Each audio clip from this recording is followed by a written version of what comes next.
This week, the nation was shocked to learn about an ambush killing law enforcement in Idaho responding to a scene of a brush fire. Now, we're learning about the suspect's movements, which were documented on social media. This included several TikTok videos, which he claimed to be selling organs on the black market. Authorities concluded that the brush fire was deliberately set with a flint striker to lure firefighters to what they describe as a total ambush. Meanwhile, fire suppression efforts continue.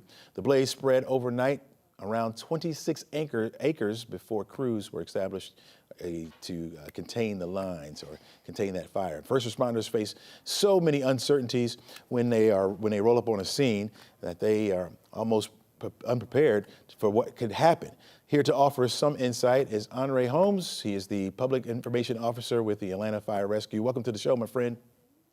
Thank you for having me. All right, this is disturbing, to say the least. When you hear about people deliberately setting a fire or any kind of incident where you guys are called out in an ambush, what's your first response to that?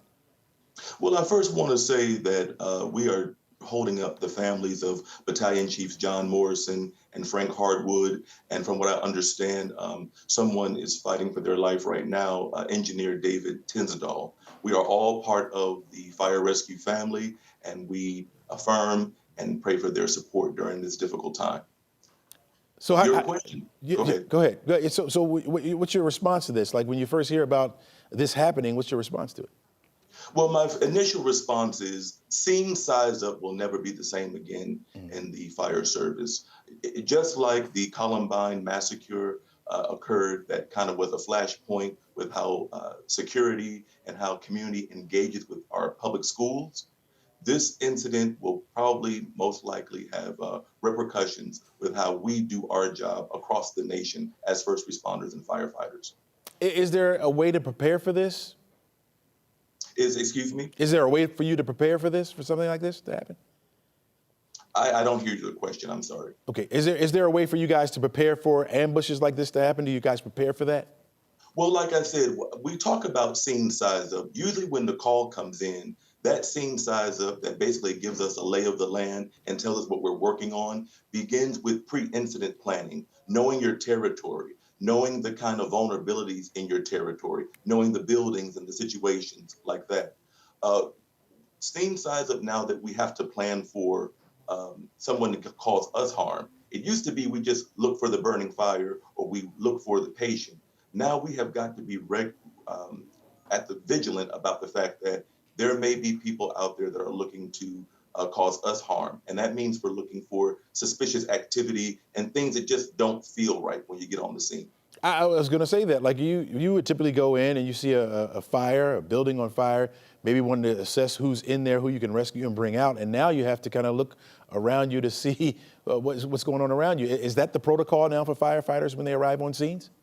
Well, scene size up is a part of the protocol. What has not been a part of the protocol is just that being aware that a fire may be intentionally set or that you may be lured into situations. A few years ago, there was a hostage situation in Metro Atlanta that involved some firefighters, and they were able to make it out to safety because those firefighters had good radio communication and developed some code signals. But this has kind of been always there on the forefront, but the level of this kind of just raises it up a notch, which we know that will be incorporated in how we do our training drills moving forward. At the moment you get to a scene and you find out that something's not right, what happens after that? What do you guys do? What kind of action do you go in when the scene is not right?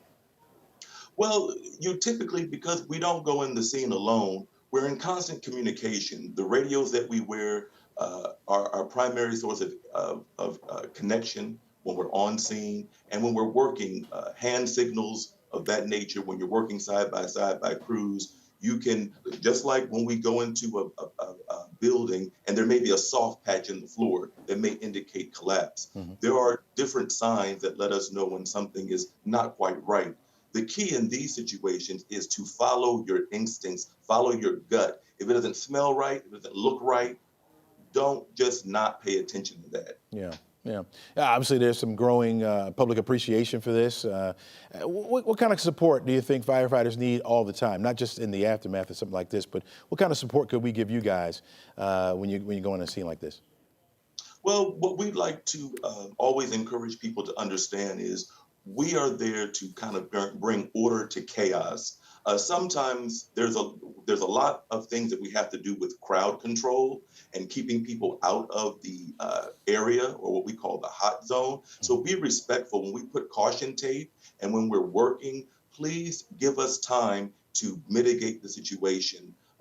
People are concerned about their personal things. We understand that. People are concerned about their loved ones. But if we all can just take a minute to just breathe and know that we have been trained for moments such as this, we're going to do our part. We just need you to be patient with us and do your part. Sounds good. And Anaré Holmes, really appreciate you joining us today and giving us that insight.